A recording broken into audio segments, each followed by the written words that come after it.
بسم اللہ الرحمن الرحیم. میں ہوں یاسر قیوم اور آپ دیکھ رہے ہیں انفو ٹی وی.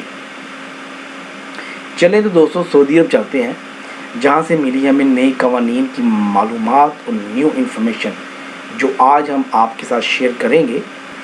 ہم آپ کو کچھ قوانین کے بارے میں بتائیں گے جو کہ ورک ویزے پہ جانے والے افراد کے لیے نہایت ہی اہم ہے. تو ہائی لائٹ کی طرف چلتے ہیں. نمبر 1, نقل معلومات سے کیا مراد ہے. نمبر 2, نقل معلومات کیوں ضروری ہوتی ہے. نمبر 3, ورک ویزے پر سعودی عرب آئے 2 ماہ ہو گئے, اقامہ نہیں بنا اور اس کا جرمانہ کیا ادا کرنا پڑے گا. نمبر 5 پہ آتا ہے آجر کس کو کہتے ہیں, آجر کی ذمہ داری کیا ہوتی ہے, آجر کس کو کہتے ہیں اور آجر اور اجیر کس کو کہتے ہیں. یہ 2 نیم ہیں جو آج ہم آپ کے ساتھ ان پوائنٹس پہ ڈسکس کریں گے. فرسٹ آف آل جناب ہم شروع کرتے ہیں نقل معلومات. نقل معلومات سے کیا مراد ہے. پاسپورٹ کی معلومات جوادات کی سسٹم میں اپڈیٹ کرانے کے عمل کو عربی میں یعنی کہ سعودی عرب کی لینگویج میں نقل معلومات کہا جاتا ہے. پاسپورٹ تجدید کرانے کے بعد اس کی معلومات جوادات کے سسٹم میں فیڈ کرانا ضروری ہوتی ہے تاکہ سسٹم اپ ٹو ڈیٹ رہے. یعنی کہ اگر آپ کا ویزا جس پاسپورٹ پہ لگا ہوا تھا, اگر وہ پاسپورٹ ایکسپائر ہو جاتا ہے تو نیا پاسپورٹ جب آپ کا تجدید ہوگا, نیو بنے گا, تو اس پاسپورٹ کی ڈیٹیلز آپ جوادات کے سسٹم میں اپڈیٹ کریں گے. تب ہی وہ پرانے والا پاسپورٹ اور نیو پاسپورٹ آپس میں سنکرونائز ہو جائے گا, ان کا ڈیٹا سنکرونائز ہو جائے گا, تاکہ یہ کنفرم ہو کہ پاسپورٹ کا جس پہ ویزا لگا ہوا تھا وہ پاسپورٹ اور نیا پاسپورٹ اس بندے کا ہے جس کا وہ پریویس پاسپورٹ میں ویزا لگا ہوا تھا. تو یہ تو نقل معلومات کی انفارمیشن آپ کے ساتھ ہم نے شیئر کی ہے.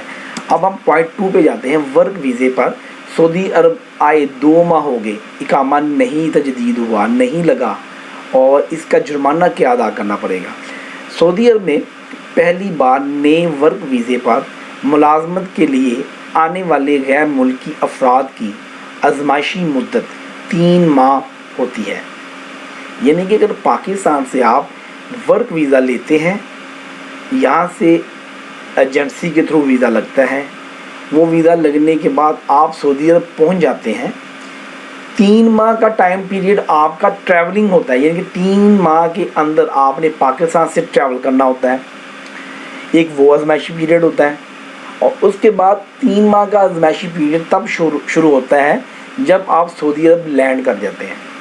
جب لینڈ کرتے ہیں تو سعودی عرب 3 ماہ کا پیریڈ آپ کے پاس ہوتا ہے. آپ مطلب اجیر ہو اور آجر آپ کا کفیل ہے, ان دونوں کے پاس 3 ماہ کا ٹائم ہوتا ہے کہ وہ آپس میں مل بیٹھ کے ڈسکس کر کے جو ڈسکشن کرنی تھی جاب کے حوالے سے, جس کی وجہ سے آپ کو اس نے ویزا یا ایگریمنٹ بھیجا اور وہ اس ایگریمنٹ کو ایکسیپٹ کر کے سعودی عرب پہنچ گیا, ان دونوں کے فریقین کے درمیان میں جو معاہدہ ہوتا ہے اس کی مدت 3 ماہ ہوتی ہے. 3 ماہ کے اندر آپ نے آجر یعنی کہ کفیل اور اجیر یعنی کہ کفیل کے پاس کام کرنے والا, ان کے درمیان میں جو معاہدہ مدت ہوتا ہے وہ 3 ماہ ہوتا ہے. تو نئے ویزے پر آنے والے کارکنوں کی تجرباتی مدت 90 روز ہوتی ہے. اس دوران آجر کی ذمہ داری ہوتی ہے کہ وہ تجرباتی مدت ختم ہونے سے قبل کارکن کا اقامہ جاری کروائے. اقامے کے اجراء میں تاخیر پر 500 ریال یعنی 500 ریال جرمانہ ادا کرنا پڑے گا.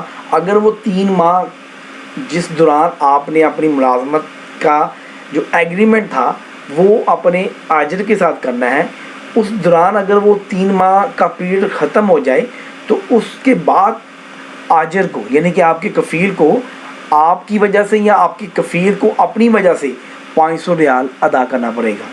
یہ یعنی کہ اس معاہدے مدت کا تاخیر پہ لے جانا, اس کی سزا کے اگینسٹ 500 ریال جرمانہ ادا کرنا پڑتا ہے. آجر کس کو کہتے ہیں. نئے قوانین کے مطابق نئے ورک ویزے پہ آنے والے کارکن کو یہ حق دیا جاتا ہے کہ وہ کام کی نوعیت اور معاہدے کے مطابق اس کا جائزہ لے اور 3 ماہ کی تجرباتی مدت میں اس کا فیصلہ کرے، اور یہی حق آجر کو بھی دیا جاتا ہے کہ وہ کارکن کے کام کے معیار اور اس کی قابلیت کا جائزہ لینے کے بعد باقاعدہ معاہدہ کرے۔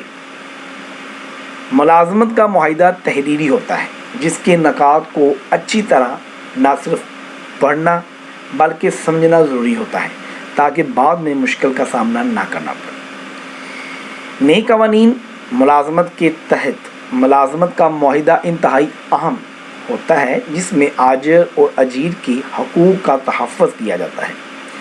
ملازمت کا معاہدہ وزارت افرادی قوت میں رجسٹر کیا جاتا ہے، جس کے بعد یہی نافذ العمل مانا جاتا ہے۔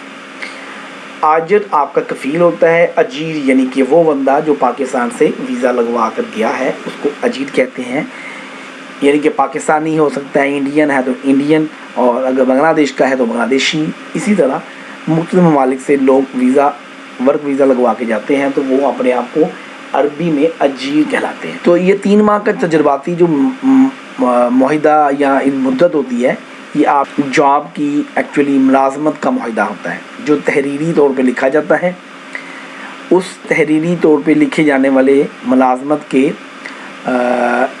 اس معاہدے کو اچھی طریقے سے پڑھنا، اس کی ٹرمز اینڈ کنڈیشن کو سمجھنا، اس کی کلاس کو اچھی طریقے سے پڑھ کے اور پھر آپ اس پہ سگنیچر کرتے ہیں تاکہ آپ کا معاہدہ جو ہے اس آجر کے ساتھ ہو جائے اور وہ پھر آپ کا سال جو ہے نا وہ چلتا رہے گا۔ اس کے بعد نیکسٹ آجر کی ذمہ داری کیا ہوتی ہے، یہ ہمارا تھا پوائنٹ۔ قانون کے مطابق کارکن کی ورک پرمٹ اقامہ کی فیس آجر کے ذمہ ہوتی ہے، اور اقامہ کی تجرباتی مدت جو کہ 90 دن ہوتی ہے، اس میں اگر مزید اضافہ کرنا مقصود ہو تو اس صورت میں آجر کارکن سے تحریری طور پر اس کی رضامندی حاصل کرے گا، جس کے بعد اس میں مزید 1 ماہ کی توسیع یعنی ایکسٹینشن کرائی جا سکتی ہے۔ یعنی کہ آجر کی یہ بھی ذمہ داری ہوتی ہے کہ اگر وہ 3 ماہ میں ملازمت کا جو معاہدہ ہے اس پہ سگنیچر یا آپ کو ایگری نہ کر پائے تو آپ کی رضامندی لیتے ہوئے وہ مزید 1 ماہ کی تجرباتی مدت جو 90 دن ہوتی ہے اس کو 4 مہینے تک لے کے جا سکتا ہے۔ تو یہ فلیکسیبلٹی آجر اور اجیر کے درمیان میں سعودی گورنمنٹ نے ایک اچھا اقدام جو ہے وہ اٹھایا ہے۔ تجرباتی مدت کے دوران اقامہ جاری نہ کرنے پر آجر کو 500 ریال جرمانہ ادا کرنا ہوتا ہے، جس کے بعد اقامہ جاری کیا جاتا ہے۔ اقامہ کے اجراء میں تاخیر پر جرمانے کی ادائیگی کے بغیر اقامہ جاری نہیں ہوتا۔ اقامہ وہ ریزیڈنٹ کارڈ ہوتا ہے جو آپ کو وہاں کی رہائش یا وہاں کے ویزے پہ وہاں کی انٹری ایکچولی شو کرنے کے لیے دیا جاتا ہے، جسے ہم ریزیڈنٹ کارڈ بھی بولتے ہیں۔ یہ رہائشی پرمٹ ہوتا ہے ایکچولی، جس کو اقامہ بولا جاتا ہے۔ بہت سے لوگوں کو پتہ نہیں ہوتا کہ اقامہ کیا ہے، تو اقامہ ایکچولی ایک رہائشی پرمٹ کو اقامہ کہا جاتا ہے۔ اس طرح کی نئی اور نیو اپڈیٹ حاصل کرنے کے لیے ہمارا چینل سبسکرائب کیجیے۔ ہمیں دیں اجازت، نیکسٹ ویڈیو میں پھر ملیں گے۔ خدا حافظ۔